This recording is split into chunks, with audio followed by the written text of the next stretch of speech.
from Europe, Asia, Africa, and now right here in the USA. Watch us via Roku on your smart TV. Submit your own content to 1530entertainmentllc@gmail.com. Download the Millennium TV app from the App Store to stream our shows anywhere, anytime. Millennium TV. Welcome to an exciting episode of Cap or No Cap. I'm your host, Kevin C. Meggett, and I am so happy to be with the beautiful Janaea Butler. How you doing, Janaea? I miss you, man. I miss you too, Kev. Welcome everybody. It's glad to be back. I'm glad to be back. I'm glad to be here with my homeboy Kev. I appreciate you. Listen, I kind of been on a hiatus. I was in the hospital. I thought I had a stroke, man. I was like, wow. Like my face had this real droopy look, and I started getting concerned. And I was like, I could probably weather out the flu or anything else. I was like, nah, especially with my face, I got to go check this out. So I went to the VA hospital, and shout out to VA. They did a great job from the time I walked into the emergency room until I walked out. They were treating me on site. So big shout out to VA hospital. And it turned out that I had Bell's palsy. And I asked, I said, where did that come from? They said stress. So, I'm just trying to interpret what's stressful in my life and maybe start cutting some of that stuff out. What's been going on with you? A little bit of everything. I've been working on this Stop the Violence concert with Ghostface Killer. Been kind of in the Ghostface. Killer. Whoa, that's heavy. And Killer Coffee, and he has a lot of new brands that I'm working with him on, helping him expand into a bunch of markets. So I've been kind of bogged down working on my own stuff, my book, expanding the Hip Hop Union, just everything, just doing everything post-pandemic, Right.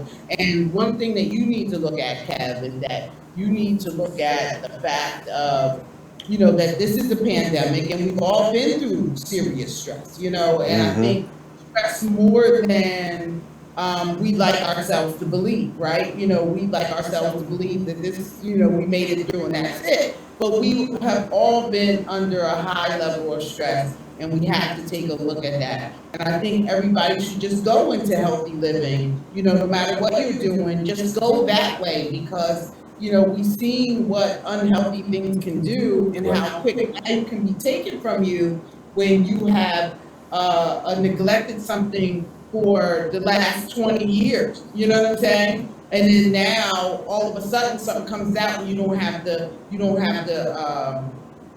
body doesn't have the strength to fight it. And so I think that we really need to look at that as a community and as a people and say, let's just get right. I don't care where you at, you smoking crack, whatever you smoking, whatever you doing, if you need to, stop eating, let's do that now, because we have to strengthen ourselves. And so thank God that you're okay, right? Thank you. You're with us, you look good. So I know Bell's palsy kind of twists you out sometimes. So you got the blessing of God on you. Congratulations. I'm glad you're back. I appreciate you so much. And it's good to see you. It's good to hear your voice. You know what I mean? Yeah. I think you're amazing. From the moment I've met you so many years ago, you've always you've been hitting the road being amazing. So, I love to celebrate you because most of your haters imitate you. You dig? Can I dive into that? Can we do a little? Can you help me? Can you counsel me?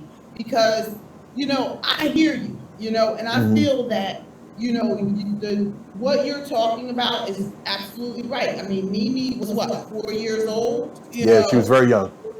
Girl, she was a little baby. She was. Talking and yapping and rapping. You know what I'm saying? I'm a witness to that. And I'm a witness to you as a Black father raising your daughters in the capacity that you have, because you have 2 strong Black women under your belt, and they are beautiful young ladies who identify with themselves. And that is hard, and coming from a Black father out here is just beautiful. But I also want to say that I'm having issues as a Black woman right now. Because I'm having the issue that You know, people don't feel like the black woman should be smart. The people don't feel like the black woman should be celebrated unless the black woman has been compromised. Right. And we have to really look at what we're doing to ourselves, what we're saying to ourselves. Because a lot of people don't like me, right? Right. And I don't do anything to anybody. You know what I do, Kev? Is I stay out the way, I work hard, and I accomplish my goals. So what's not to like about that? I don't bother you. Right. I don't come chasing behind you. And is that the problem? Right? So now, as an independent black woman, I'm looking at the life that we've got going around us, how black men treat us, how white men treat us, how any other race treats us when they see us. There's no respect. But it's Right. got to start at home. So we as a people gotta stop trying to destroy each other and try to build each other up. Stop trying to step on each other's neck for a quick moment. This life is short. Oh, you wanna be in the camera, you wanna be this and that. Slow down. Let's talk to God about that. Right. And it's funny, I just want to correct you on one thing. So I don't know if you've been following me on social media, but I have another daughter. Her name is Zara. Zara Meggett, and so I have 3 beautiful black daughters, and she just so she that was your older one. I have my oldest one, which is Justine. I have Nene, of course, and then I have Zara. Zara's the baby. So she just turned 18. She graduated. She's on her way up to Boston University for journalism, and I'm so geeked and I'm so happy that her and I have connected, you know what I mean? And just, I can't go in a time capsule and fix the past, but you know, we just going forward, we're making history. I love it. You know? Congratulations, Zara. Thank you. Sky is the limit, little lady. So let's have it. Very smart, very bright, you know, and shout out to her. But I want to jump into some city politics. I want to ask you a quick question. So I did not want to do the whole, I'm going to judge the mayor in 100 days. I didn't do that because he didn't inherit a 100-day-old problem. Right. However, it's a good time to kind of make an assessment where he's at. What's your opinion on the mayor? And I'll give you mine. Well, first, let me start with this. Did you see the meme of New York City in shambles, and then they had the next part, New York City in shambles, the New York Mayor Eric Adams, and they had a clip from Paid in Full, and he was like, no, I didn't see that. Yeah, you gotta see it. And I think that summed it up. Right? Wow. You know, so if you think about all the shots in Paid in Full with Rich Porter and everybody, you know, and Alpo and everything like that. So they showing him, you know, dancing around and, you know, at parties, you know, in the cars, riding off and everything like that. And I think that was an accurate point of view. I like Mayor Adams. I think that he worked very hard to get to where he's at. But right. I think, let me give you a quick example, Kevin. I coached a basketball team in the Bronx, Wings Academy in the Bronx, okay? Coached this basketball team. First girls team from the Bronx. We won the city championship. Most people don't know this about me, but I won a city championship under my belt, right? So we won the city championship. We went to the state, okay? So now, the whole time that we were on our way to this chip, right? So the whole time I'm telling them, we going to the chip, we going to the chip, we going to the chip, we going to get there, we're going to get there, we're going to get there, right? When we got to the states, the girls had already reached their goal.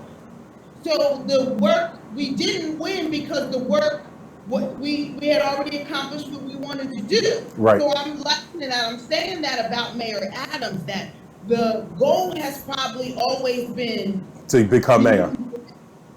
Right?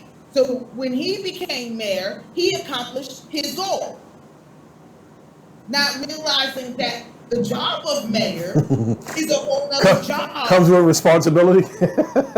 Right? You know what I'm saying? Because he's celebrating, and he should celebrate, because he climbed a ladder coming out of Brooklyn, you know, all the way up, being a cop, being a gangster. Now he's a gangster, right? Because now he's a gangster, and you know, doing all these things, right? But now we need you to focus.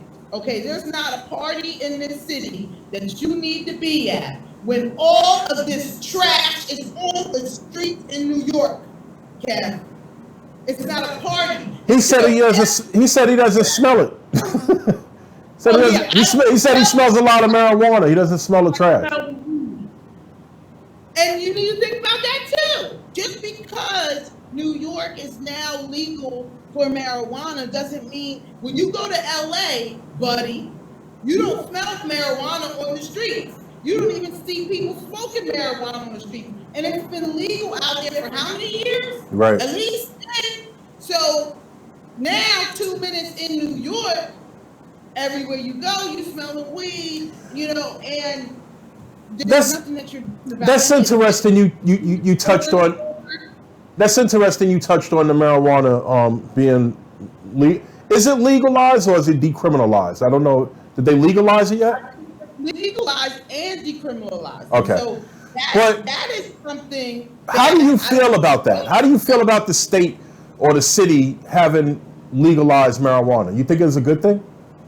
Yes. Now, I'm a marijuana advocate, right? Okay. I big up to all the marijuana smokers. Right.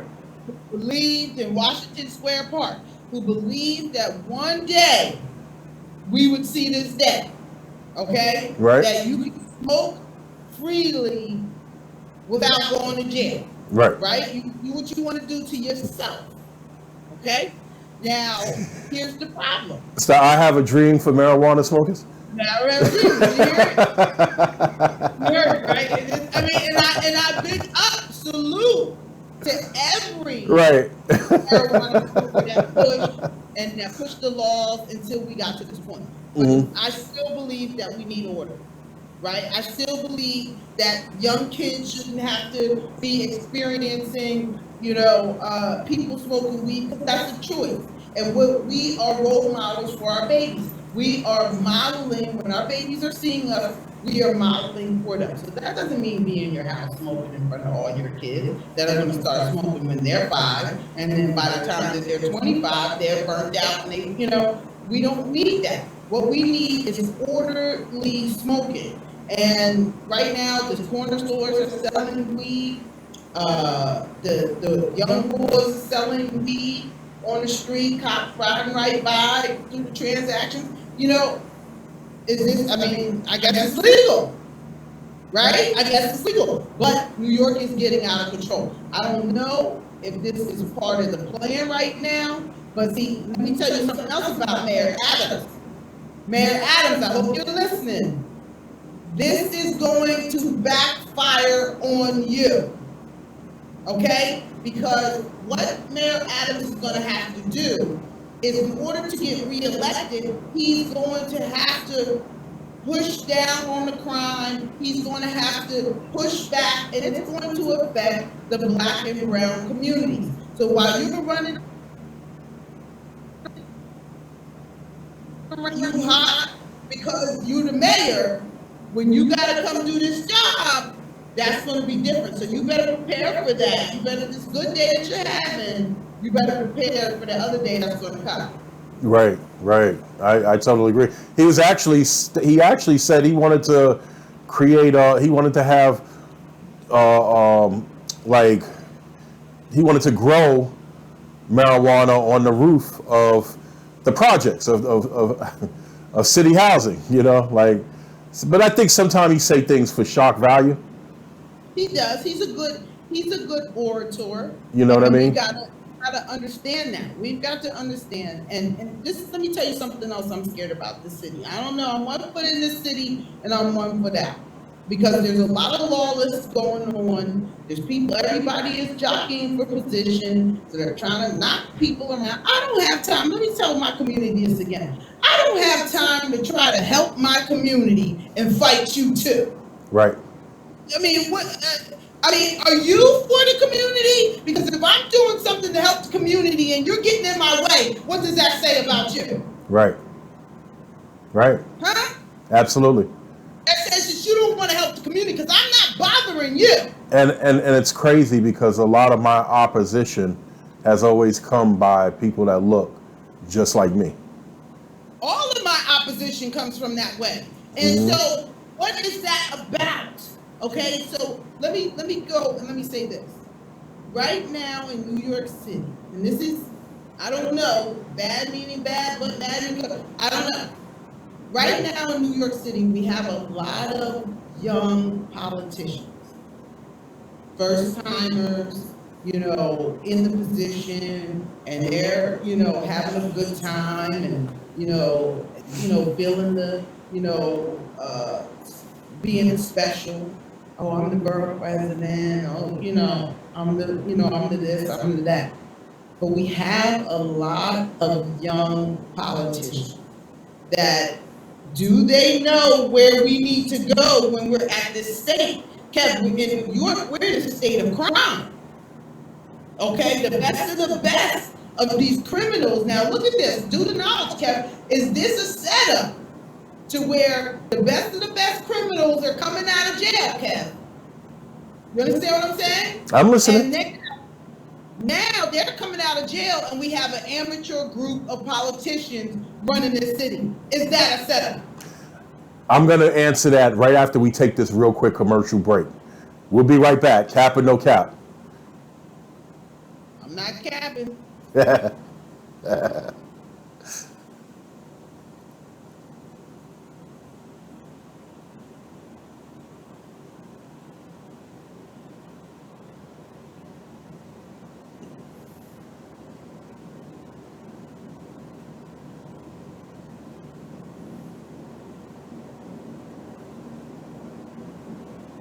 Okay, I don't think we go on a commercial break.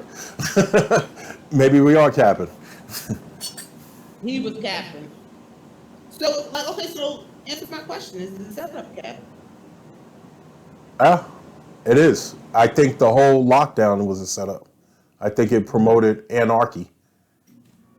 It was designed to promote anarchy.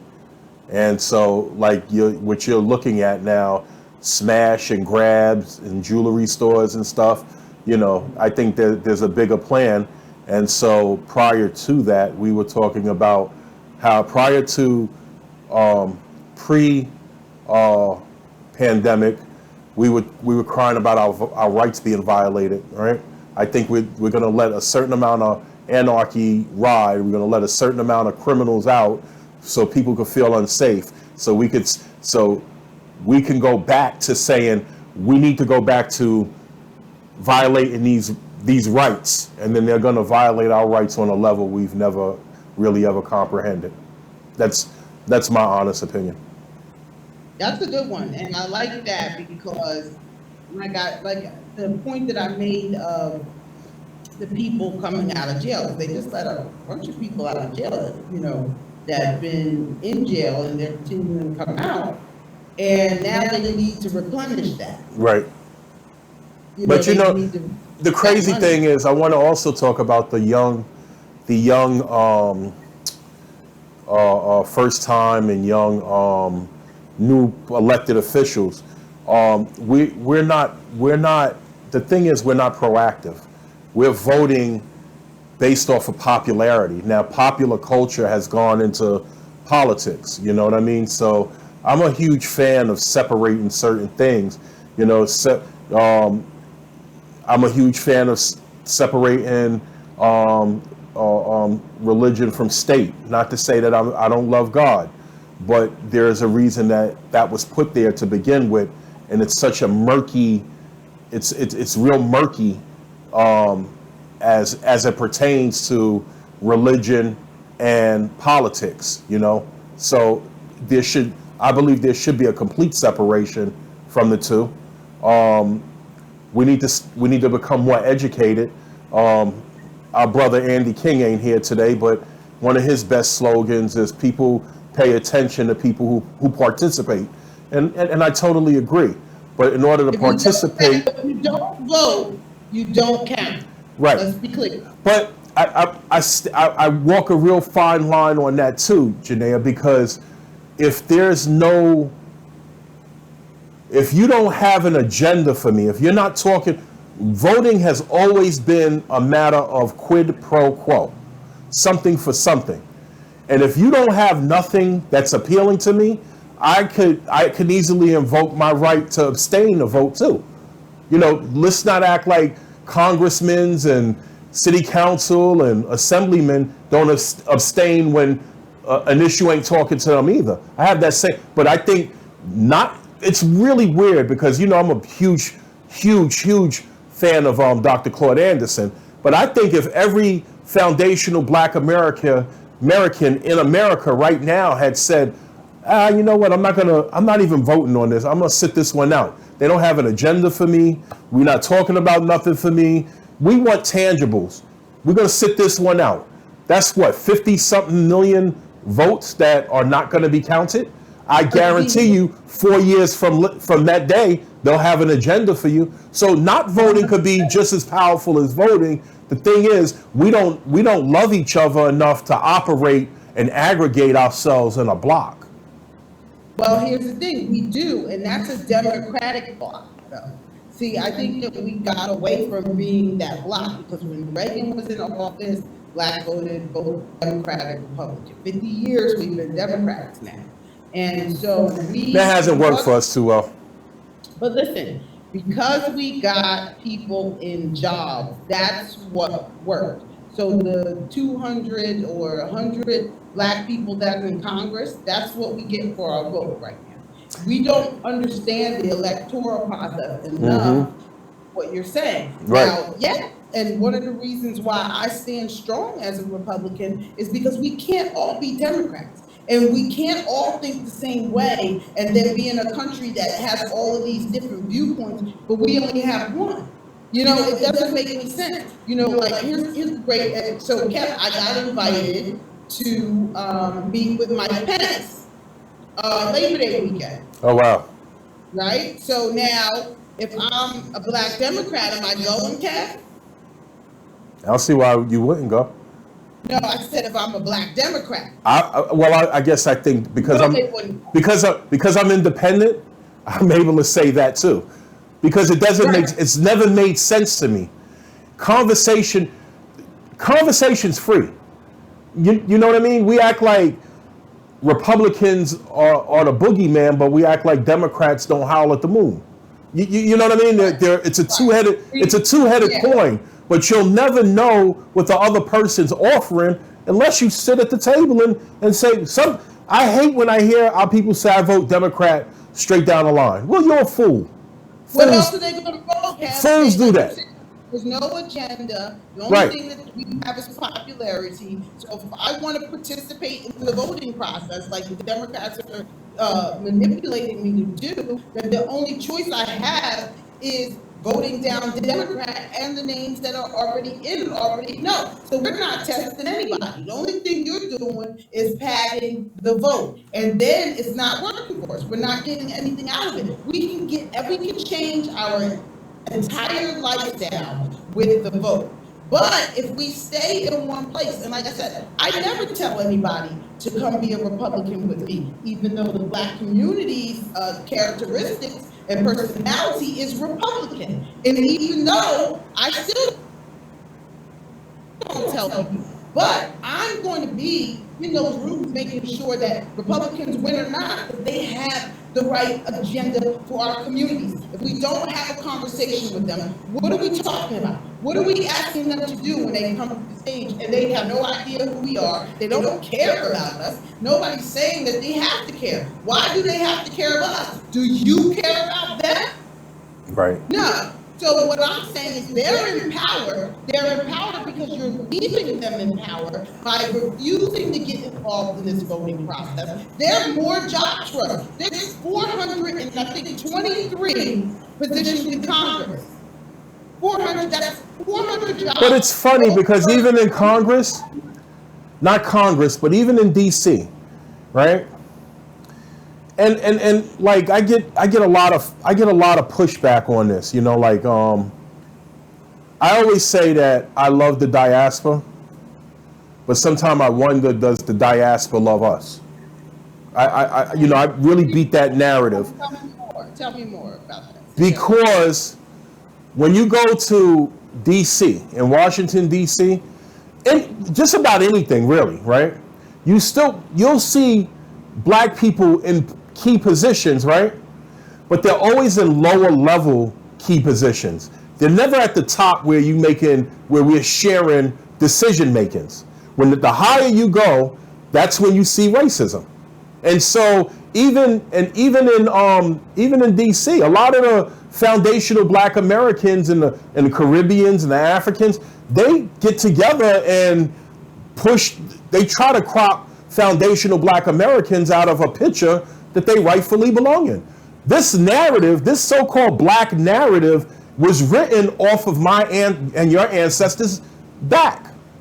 It literally came, the narrative of where black people should go in this country, and when I say black, we could include brown too. I hate using the term black and brown because there is no black and brown unity. Like, let's be real clear. It's never existed. It will never exist. So when I refer to things, I've never seen, and I don't do.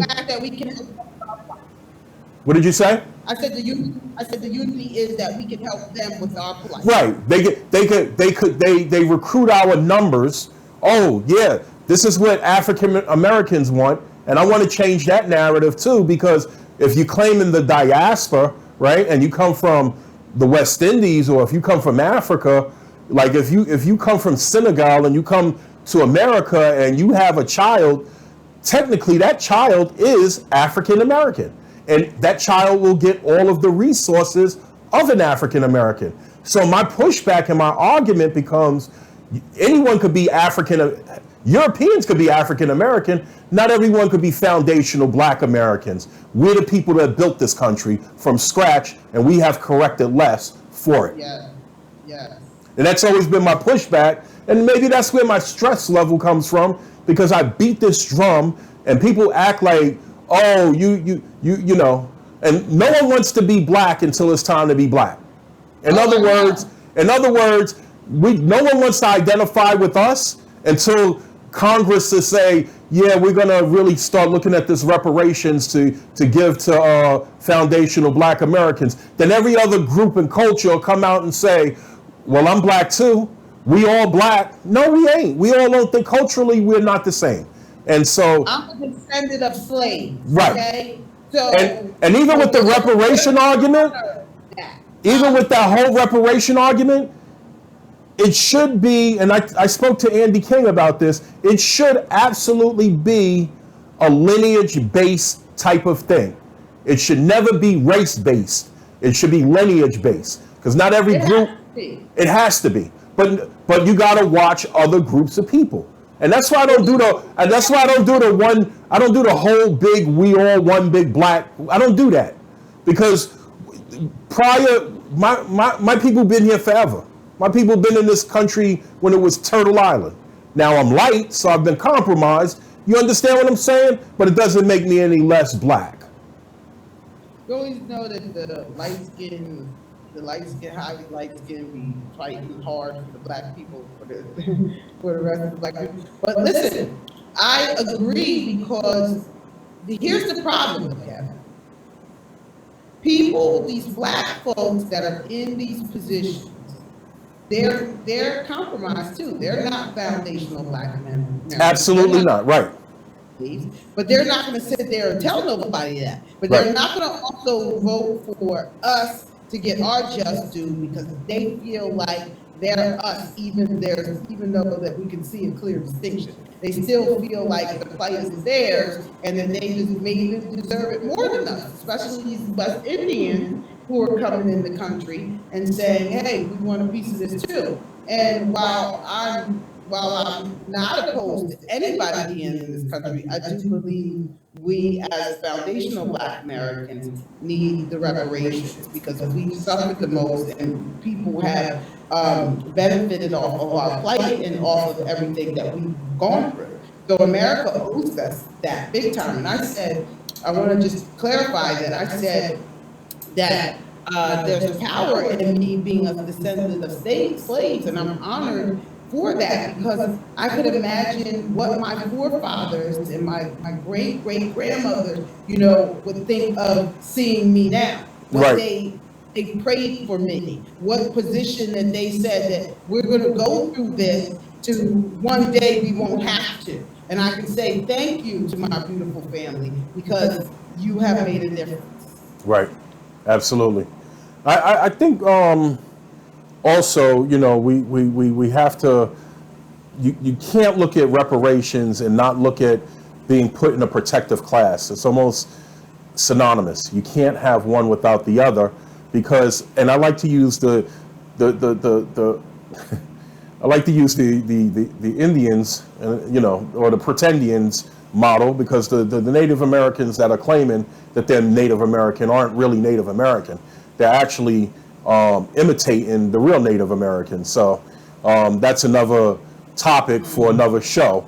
But what we also need to do is, I think they're trying to go to a commercial break. I'm gonna answer you I'm gonna come back to that. Remind me where we at, and I'm gonna jump right back to that. But we're gonna take a real quick commercial break.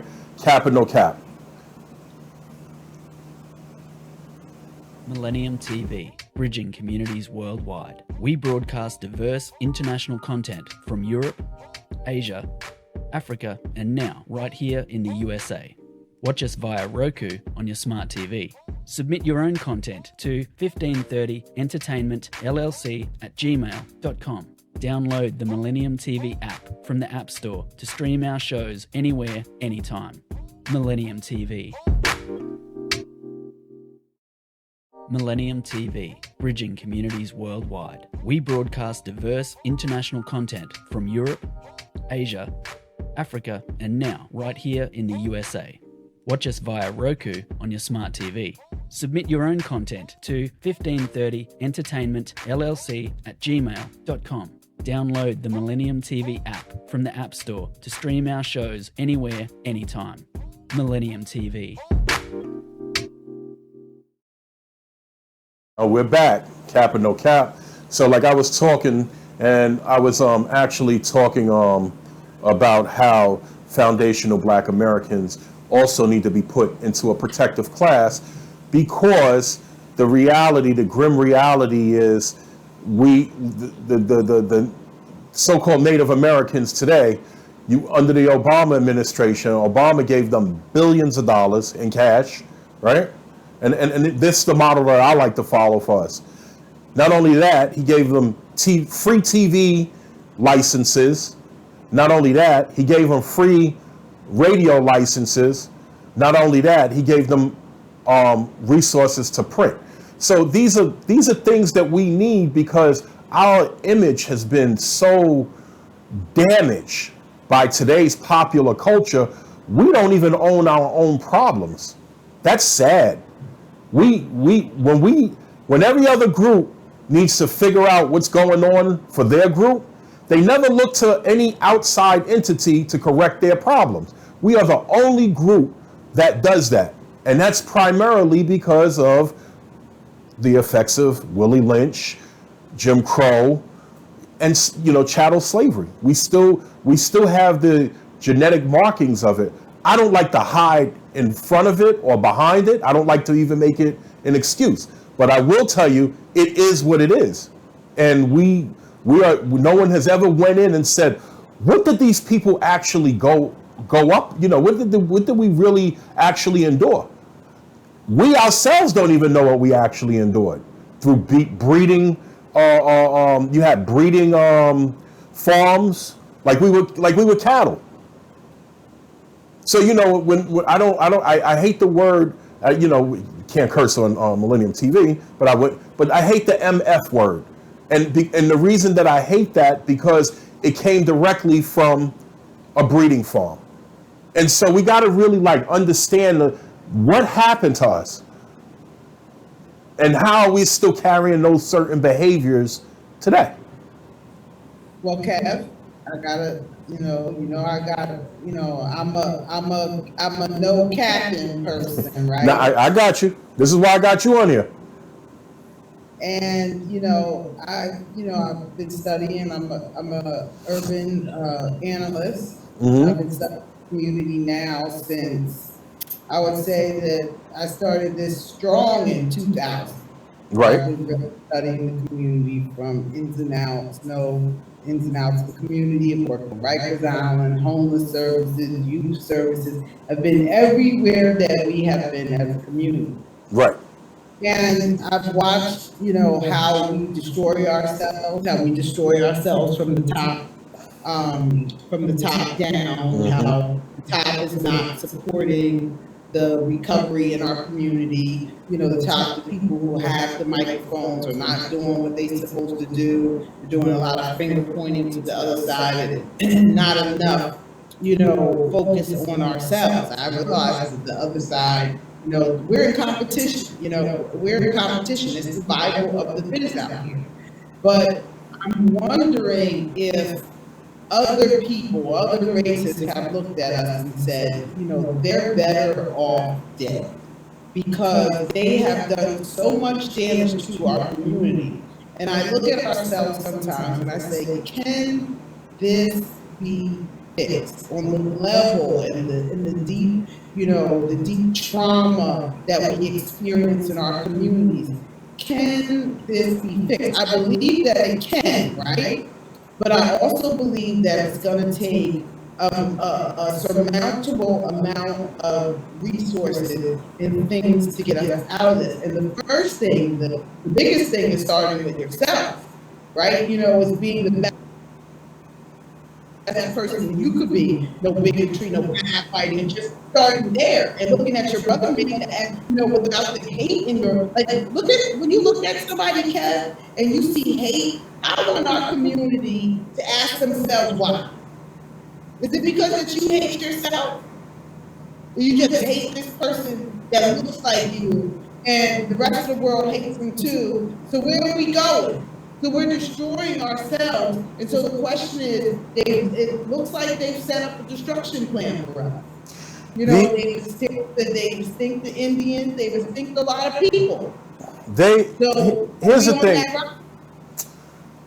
I think when you look at us hating on each other, hate is taught behavior. Someone had to teach you hate. So let's go back to the origin of where the hate came from. It's just that they hated us so much for so long, right, that we began to hate ourselves. So if we're going to have this real reparations, reconciliation, big conference of how to move us forward, you got to first get people that care. Let's talk hate from the top, okay? Let's name some of the most wealthy entertainers today in popular culture. You could rattle off with me. We got Jay-Z. We got Oprah Winfrey. Help me out now. Kanye West. Michael Jordan. Magic Johnson. I'll stop there. I think you get the gist of what I'm saying, right? As a collective, right? They can all pool their resources together and build something valuable that not only would help us, but they can actually make money off of. But I really believe in my heart of hearts that there's an unwritten rule that you cannot help foundational Black Americans you better not help your own if you're getting money from popular culture. And if you think I'm wrong, just point to one person that has done anything for foundational Black Americans that is a foundational Black American of any kind of significance. I'll wait. You know what I mean? So you see where this is going. Oprah, yeah, you could go build a school in Africa, 50 cents. You could provide clean drinking water in Africa, but you better not fix the schools right here in Chicago or right here in New York, and you better not look at fixing the water crisis in Flint. You see where I'm going with this? So as a collective, now you got all of these powerful people that we hold high and dear to a high standard that's supposed to be so powerful that are really powerless because they got strings that are pulling them and they're dancing to the drummer's beat. No pun intended. And that's exactly what's happening. And so the question is why? And that's why I say, is there a mandate that says, hey, this group is broken? The Congressional Black Caucus does more for the LGBTQ plus and minorities than it does for I have not yet seen them pick up a foundational Black American cause. They run away from it. And so we got to call these people out. And like you said, not everyone that look like us is us or for us. Chances are they start saying that because when we get these little, concessions from the president, I got this job, I got that job, I raised the gas $5 and I brought it down too. Yeah, but it's still overpriced. Yeah, what this the Jedi mind trick or what? You're doing all this stuff, that looks like it's helping the Black community but I think the Black community has to understand what we need to think about is our bottom line is we need more money in our pockets. We need more access to capital, and we need to be able to get capital just like anybody else. White man told me, listen, money is falling off the trees. I don't know why y'all not getting it because our credit scores are bad. We expunged all of our resources, to do the minor things, and we can't get to the bigger things, right? We all have,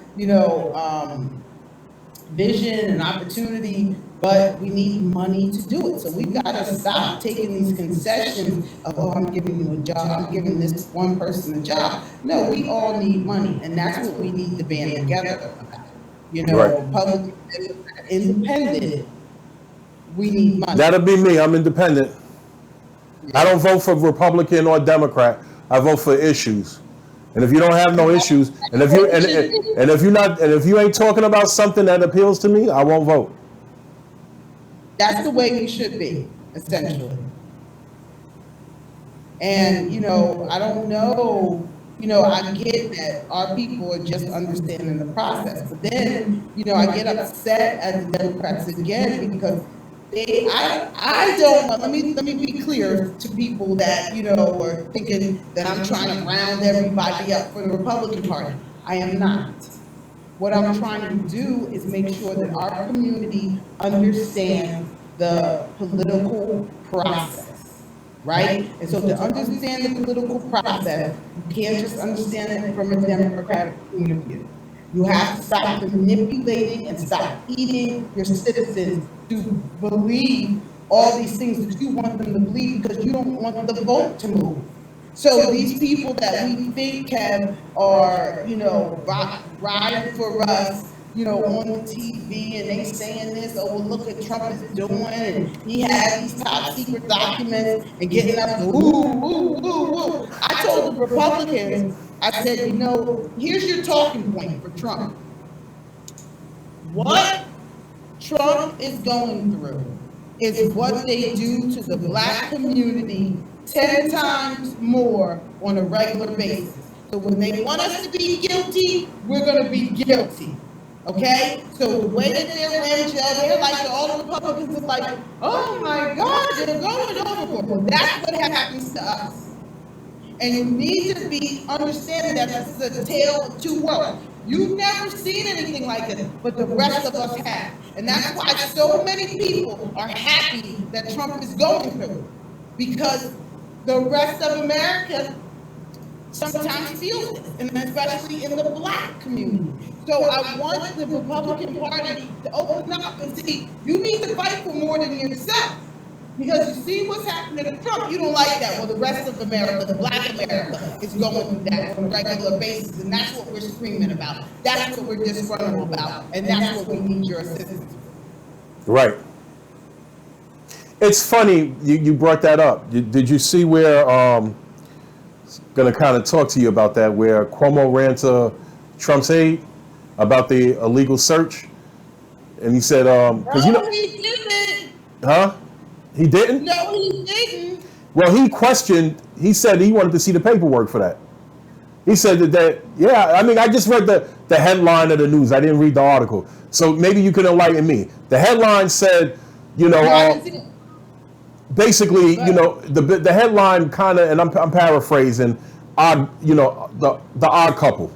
And you see a picture of Cuomo with Trump. But he was talking about whatever they did, whatever they ran in, took some of his. He was questioning where's the warrant? Where was the warrant for that? Because a lot of people don't know Andrew Cuomo is a lawyer. Ooh, but you know why, though, right? Well, yeah. He sees. Well, here's the other thing, right? All these people that hate Trump, once upon a time loved him.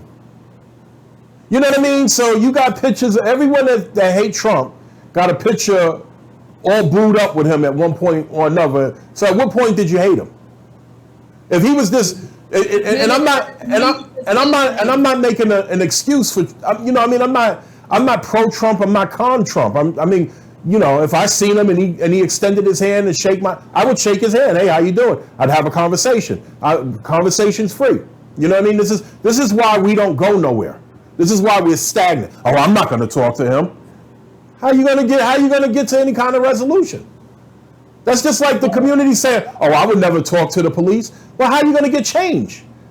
I don't mean that I'm going to the police ball, but I'm not above or beneath talking to anybody to get some type of understanding. That's what I'm saying. And even again, putting our plate down. Like again, I was in the room with the Republicans. I said, "You see what Trump is going through? That's what we go through." All the time.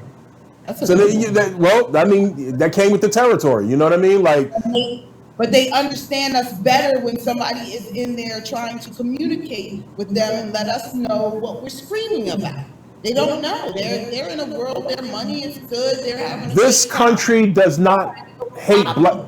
This country does not hate black people. This country hates foundational black Americans because they owe us so much. And I believe we're going to get it. In a real funny way, I believe we're going to get reparations. But you know when we get it, you know how it's going to look? The dollar's going to be on the decline. It's going to be pennies to the dollar. And we're going to have all of this worthless paper. That's when they're going to give us reparations. Because don't think for 1 minute and see certain things are just a distraction. China's definitely going into Taiwan. It's not a matter of if, but it's more when. You know what I mean? And when I look at it, right, and this is me just talking truth to power, China really probably did own Taiwan. It was probably always theirs to begin with, just like Kuwait was actually the 33rd province of Iraq. Right. What we do is we go in and we draw imaginary lines and say they're sovereign. You know what I mean? So, I don't know. It's really weird how we create these narratives of, we doing all of these things, and all of these billions of dollars have gone to the out to Ukraine. I think, if I'm not mistaken, some say 800 billion, some say 54 billion. I don't care if it was 1 billion. As a Gulf War veteran of the United States Navy, veterans deserve better conditions, and we don't get it because we're allocating our money to every other country, and it's just not wrong. I mean, it's just not right. How do you take wrong and make it right? When Russia put nuclear missiles in Cuba, we had a fit. I mean, we didn't actually go. We probably would have gone to war had they not taken it out, but we had a fit. And so this has become a national security issue And I wholeheartedly believe that everyone should be secure in their nation. Just like America should be very secure in her nation. And we need to figure out ways to secure, miseducation is a national security threat. Inflation is a national security. National security goes, it's very broad and ambiguous. Being economically castrated as a foundational Black American and not being able to aggregate along with all of my people to compete is a national security threat. So we need to really start figuring all of these things out. I think I lost Janaea. I want to thank her. I think we're about up. This is our time. Cap and no cap, thank you for watching all over the world. I mean, my views are very sharp, but I never look to be popular, but I do try to be honest. We're on Roku, Amazon, Fire Stick TV, Apple TV, LG Smart, Sony, Horizon Satellite, and Android, just to name a few. Advertise with us. We could use the advertisement. We're all over the world. There are people seeing us all over the world right now. We have a live stream event on social media as well. So, get your product and placed on commercials so you can advertise with us. Until next week, this is Kevin C. Meggett, Cap and No Cap. Have a good night. Peace.